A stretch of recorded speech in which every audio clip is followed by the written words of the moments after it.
Hey guys, it's Andy here. In this video, I'm just going to answer a few questions that Tech iHub asked me in my last video I made, and I felt that other people could benefit from them as well. The first one's quite simple. He's asking, how do I test internal resistance? Well, I'm using these Lito-Kais over there, right there.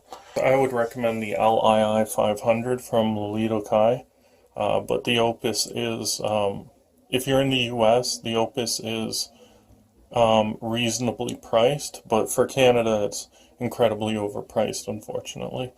He asked, how do I organize my power wall, and do I use internal resistance in it? And no, the highest ones, I have two of them. They're at 84 internal resistance. Now, do note they're in pairs, so my milliamp hours and internal resistance is completely different from what most people do. They do them on an individual battery basis, but for me, because of how I get these batteries, they already come like this. So why would I take them apart? Their entire lives, right from factory, they've always been together.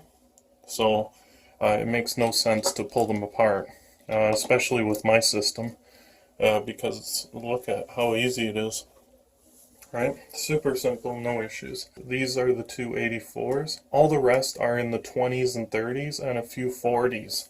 So I would recommend, like, if you're doing the exact same thing I'm doing, try to get your internal resistances in the 20s and 40s. But anything up to 80, it's okay. But watch for heaters. Like, these have high potential of degrading far faster than the rest of the units, so I'll have to keep an eye on them under high loads, and if they get a lot hotter than all the others, then I might have to just pitch them, which is unfortunate because they still have very high milliamp hours, so they, like, technically they're still in very good health. I'll have to test them again sometime, but no big deal. Now the next thing, currently I have it from lowest to highest, so you want them as close to exactly the same per row, but right now it's highest to like 6Ks up here and then 5Ks down at the bottom. What would be far better, and I'm not sure what happened and why I didn't already switch it, but this will be good because I'll make another video where I show high load and what happens when you don't have it optimized, because you get insane voltage differences from impedance. Like, the whole bus wire becomes different in voltage because of the batteries lagging behind each other due to milliamp hours.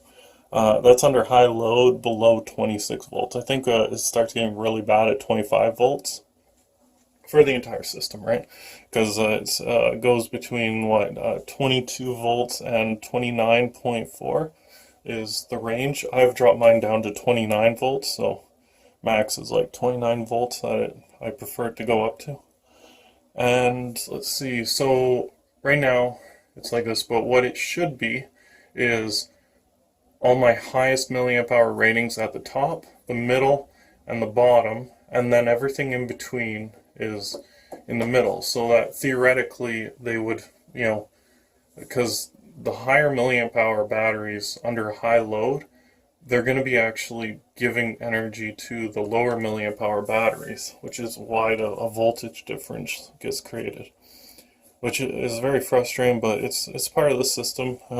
It's something you can't really avoid. It exists in all systems. It's just this system can actually measure it, whereas most systems it's impossible because they're just a giant brick. So most people don't realize this, or if they do, they can't measure it, so don't worry about it, kind of thing.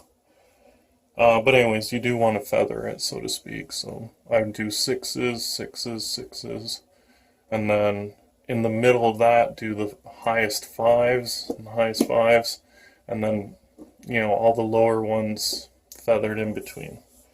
And that's pretty much it. With this wall, if you're doing the exact same wall that I am, you can just pop them out and swap them.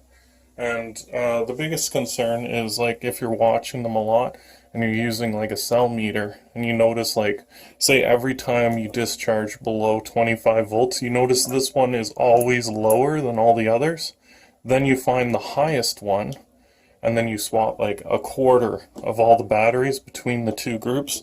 that are the highest and lowest, and eventually you get them all balanced out. So I've been doing that for, I don't know, I guess it would be over a year now. I've been slowly swapping them back and forth, and it actually balances quite nicely now.